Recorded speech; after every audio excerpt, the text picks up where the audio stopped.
O artigo 39 da Constituição Federal de 1988 é o dispositivo central que estrutura as regras fundamentais sobre os servidores públicos, definindo o regime jurídico, os planos de carreira, a composição da remuneração, os direitos sociais aplicáveis à categoria e as diretrizes de capacitação e avaliação. Abaixo, apresento tudo o que você precisa saber sobre o artigo 39, detalhado por tópicos. 1. Regime jurídico único e planos de carreira caput e 1 graus.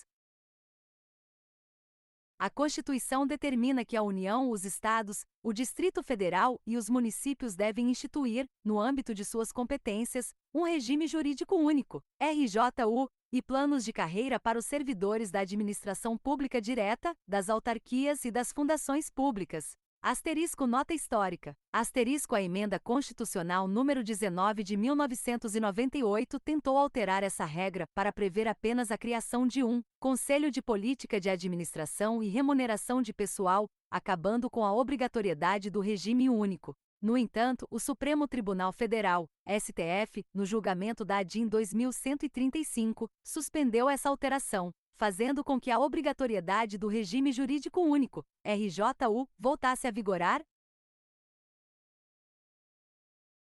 Ao fixar os padrões de vencimento e os demais componentes do sistema remuneratório dos servidores, o Estado deve, obrigatoriamente, levar em conta 1. A natureza, o grau de responsabilidade e a complexidade dos cargos. 2. Os requisitos para a investidura, escolaridade exigida. 3. As peculiaridades de cada cargo.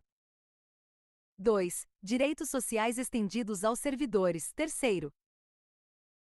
A Constituição garante aos ocupantes de cargo público uma série de direitos sociais que também são assegurados aos trabalhadores da iniciativa privada, previstos no artigo 7º da Confira. Entre eles, destacam-se: salário mínimo, garantia de salário nunca inferior ao mínimo para os que recebem remuneração variável, 13º salário, remuneração do trabalho noturno superior à do diurno, salário família, jornada de trabalho fixada em lei e repouso semanal remunerado, hora extra com remuneração no mínimo 50% superior, férias anuais com acréscimo de pelo menos 1/3, licença gestante e licença paternidade, redução dos riscos inerentes ao trabalho e proibição de diferenças salariais por motivo de sexo, idade, cor ou estado civil. A lei também está autorizada a estabelecer requisitos diferenciados de admissão quando a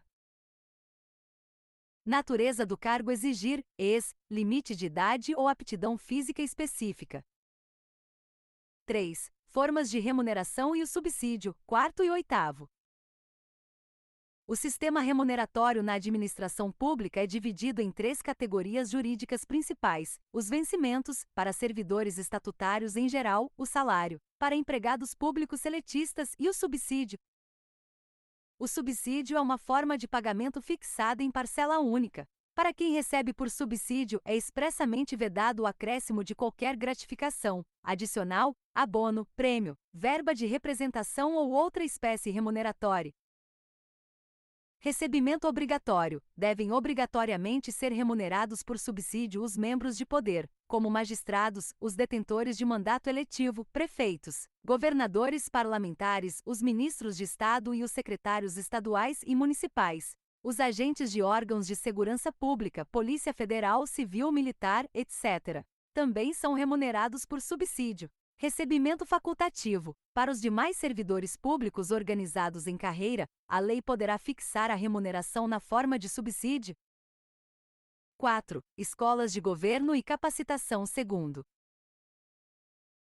a União, os Estados e o Distrito Federal são obrigados a manter escolas de governo para a formação e o aperfeiçoamento constante dos servidores públicos. A participação nestes cursos não é apenas um direito, mas constitui um dos requisitos obrigatórios para a promoção do servidor na carreira. Para viabilizar essas escolas, é facultada a celebração de convênios ou contratos entre os entes federados. 5. Produtividade e economia de recursos. 7º. A lei deve disciplinar como os recursos orçamentários que forem economizados com despesas correntes em cada órgão, autarquia ou fundação serão reaplicados. O foco dessa economia deve ser o desenvolvimento de programas de qualidade e produtividade, treinamento, modernização e racionalização do serviço público. É permitida a destinação dessa economia diretamente ao servidor, sob a forma de ** adicional ou prêmio de produtividade ***. 6. Transparência e teto salarial, quinto e sexto. Relação salarial. A lei pode estabelecer a proporção, relação, entre a maior e a menor remuneração paga aos servidores públicos, sempre obedecendo ao teto constitucional, o subsídio dos ministros do STF. Publicidade. Em nome do princípio da transparência, os poderes executivo, legislativo e judiciário têm a obrigação de publicar anualmente os valores dos subsídios e da remuneração correspondentes aos cargos e empregos públicos. 7. Vedação à incorporação de vantagens. Nono.